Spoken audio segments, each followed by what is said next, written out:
Hello everyone, most welcome in dream flower coaching classes. काफ़ी लंबे समय बाद मैं वीडियो अपलोड कर रहा हूं, इसके लिए मैं आपसे माफ़ी चाहता हूं। हमारे देश में कोरोना वायरस जैसी महामारी फैली हुई है और पूरे देश में लॉकडाउन किया गया है। आप सभी से निवेदन है कि इस लॉकडाउन का कृपया पालन करें, अपने घरों से बाहर ना निकले। आज का वीडियो है use of unless in place of if के स्थान पर अनलेस का प्रयोग। इफ़ का मतलब होता है यदि और अनलेस का मतलब होता है यदि नहीं। दो सेंटेंस को कंबाइन करने के लिए इफ़ के स्थान पर अनलेस का प्रयोग करने के लिए कहा जाएगा। यहाँ class 9th 10th 11th 12th और कंपटीशन एग्ज़ाम में बहुत ज़्यादा पूछा जाता है।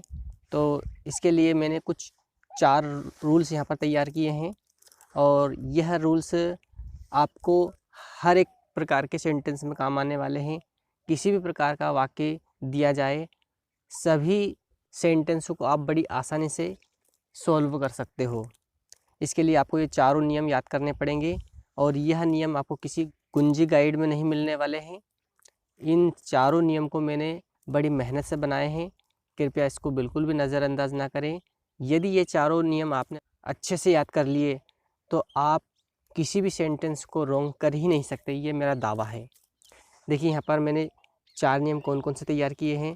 पहला नियम दिया है, दो वाक्य को जोड़ने के लिए इफ़ के स्थान पर अनलेस का प्रयोग किया जाता है। दो सेंटेंस दिए जाएंगे, एक इफ़ वाला सेंटेंस रहेगा और दूसरा बिना इफ़ वाला। मतलब एक सेंटेंस में कंडीशन दी रहेगी और दूसरे सेंटेंस में रिजल्ट दिया रहेगा। तो दो वाक्य को जोड़ने के लिए इफ़ के स्थान पर अनलेस का प्रयोग किया जाता है। नियम नंबर 2 कह रहा है कि यदि इफ़ वाले वाक्य में नॉट दिया गया हो तो उसे हटा दिया जाता है। ध्यान रखना, यदि इफ़ वाले सेंटेंस में नॉट मिले तो उसको हटाना है।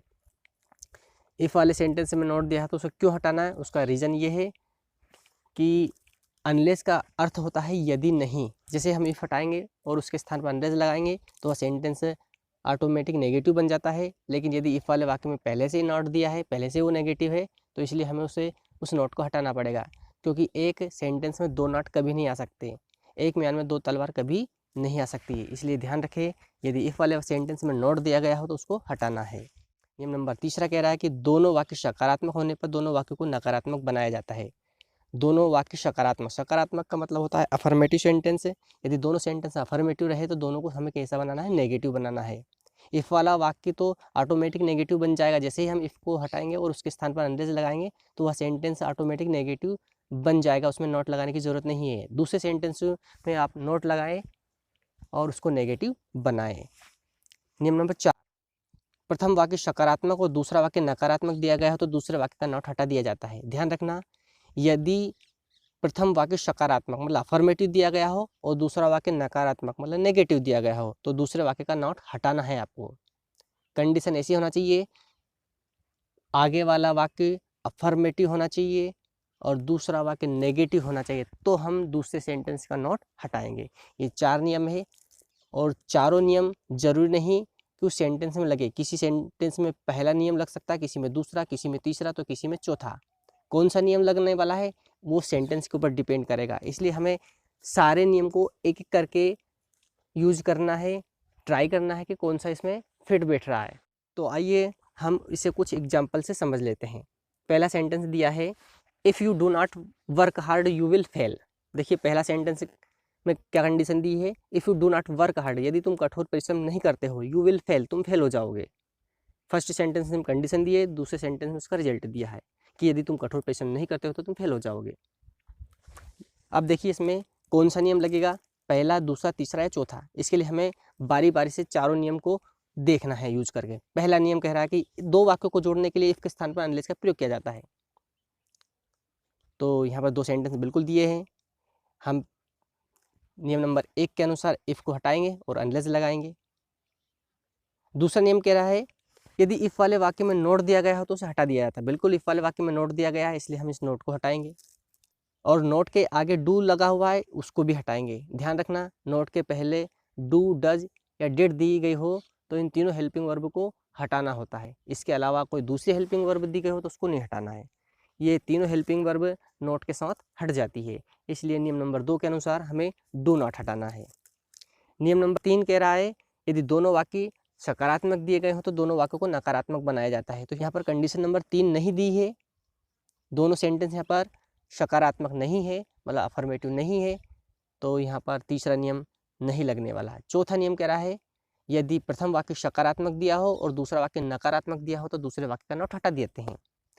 तो यहाँ पर प्रथम वाक्य सकारात्मक बिल्कुल नहीं है, दूसरा वाक्य नकारात्मक बिल्कुल नहीं है, तो यहाँ पर नियम नंबर 4 भी नहीं लगने वाला है। तो इस सेंटेंस में केवल 2 ही नियम लगे, पहला और दूसरा। तो यहाँ पर हमने इफ़ के स्थान पर अनलेस का प्रयोग करा और डू नॉट हटाया, बाकी सेम रहेगा। Unless you work hard you will fail, यदि तुम कठोर परिश्रम नहीं करते हो तो तुम फेल हो जाओगे। आई होप ये सेंटेंस आपको अच्छे से समझ में आ चुका होगा। अब हम नेक्स्ट सेंटेंस की ओर बढ़ते हैं। नेक्स्ट सेंटेंस दिया हुआ है if she works hard she will pass, यदि वह कठोर परिश्रम करती है शी विल पास, तो वह पास हो जाएगी। यदि वह कठोर परिश्रम करती है तो वह पास हो जाएगी। अब इस सेंटेंस में हमें देखना है कि कौन कौन से रूल्स इसमें यूज होने वाले हैं।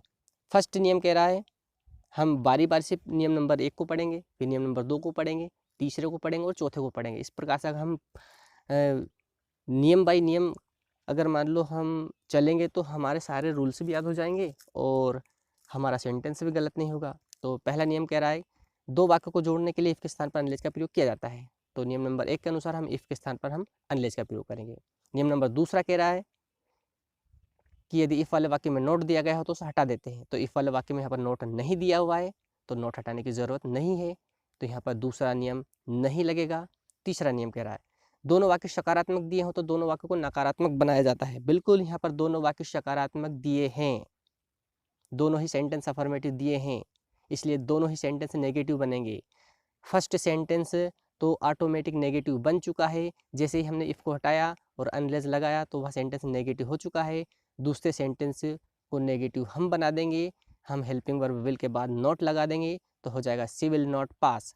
Unless she works hard she will not pass, यदि वह कठोर परिश्रम नहीं करती है तो वह पास नहीं होगी। यहाँ पर सेकेंड सेंटेंस में वर्क में एस छूट गया है, एस लगना। आई होप आप उसमें एस लगा लें। थर्ड सेंटेंस है if he does not work hard he will not pass, यदि वह कठोर परिश्रम नहीं करता है ही विल नॉट पास, तो वह पास नहीं होगा। नियम नंबर 1 को देखते हैं हम। नियम नंबर 1 कह रहा है कि 2 वाक्यों को जोड़ने के लिए इफ़ के स्थान पर अनलेस का प्रयोग किया जाता है, तो हमें यहाँ पर इफ़ के स्थान पर अनलेस का प्रयोग करना है नियम नंबर 1 के अनुसार। नियम नंबर 2 कह रहा है कि यदि इफ़ वाले वाक्य में नोट दिया गया हो तो उसे हटा दिया जाता है। बिल्कुल यहाँ पर इफ़ वाले वाक्य में नोट दिया हुआ है, इसलिए नोट को हटा देंगे। नोट के आगे डज आ रही है हेल्पिंग वर्ब, इसलिए डज भी हट जाएगी, इसलिए डज नॉट हट जाएगा। ध्यान रखना यदि सेंटेंस में हेल्पिंग वर्ब डज हटती है तो वर्ब की फर्स्ट फॉर्म में एस या एस लगाना पड़ता है, इसलिए हम यहाँ पर डज नॉट हट रहा है, मतलब डज इसमें आ रही है, इसलिए हम वर्ब में एस लगाएंगे। ये ध्यान रखना डज हटने पर वर्ब की फर्स्ट फॉर्म में एस लगाना पड़ता है। तो हमारा सेंटेंस हो गया अनलेस ही वर्क्स हार्ड। नियम नंबर 3 कह रहा है कि यदि दोनों सेंटेंस सकारात्मक दिए हो तो दोनों को नकारात्मक बनाया जाता है। बिल्कुल यहाँ पर कंडीशन नंबर 3 नियम नंबर 3 वाली कंडीशन बिल्कुल नहीं है। दोनों सेंटेंस यहाँ पर सकारात्मक नहीं है, मतलब अफर्मेटिव नहीं है, तो यहाँ पर तीसरा नियम नहीं लगेगा। चौथा नियम कह रहा है कि यदि इफ़ वाला वाक्य सकारात्मक और दूसरा वाक्य नकारात्मक दिया तो दूसरे वाक्य का नॉट हटा देते हैं, तो यहाँ पर कंडीशन नंबर 4 भी नहीं दी हुई है। हम दूसरे वाक्य का नॉट इसलिए नहीं हटाएंगे क्योंकि आगे वाला सेंटेंस अफर्मेटिव नहीं है।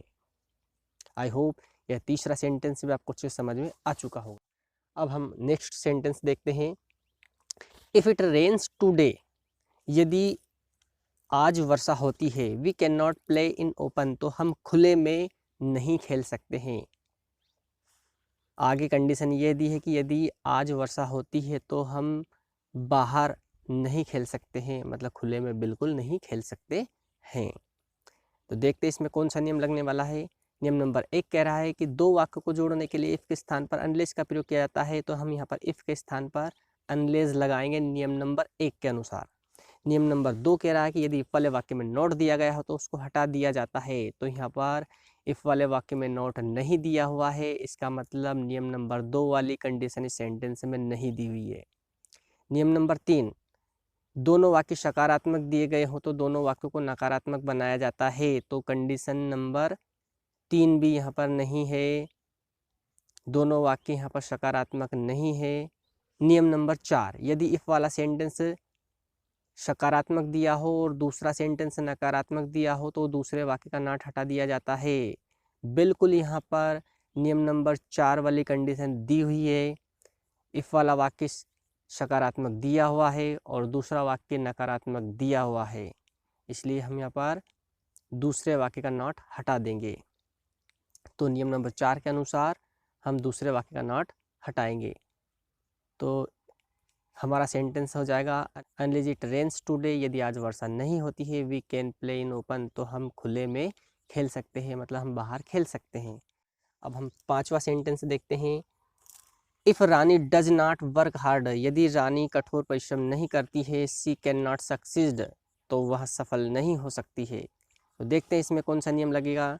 नियम नंबर 1, दो वाक्यों को जोड़ने के लिए इफ के स्थान पर अनलेस का प्रयोग किया जाता है। तो बिल्कुल हम नियम नंबर 1 के अनुसार यहाँ पर इफ़ के स्थान पर अनलेस का प्रयोग करेंगे।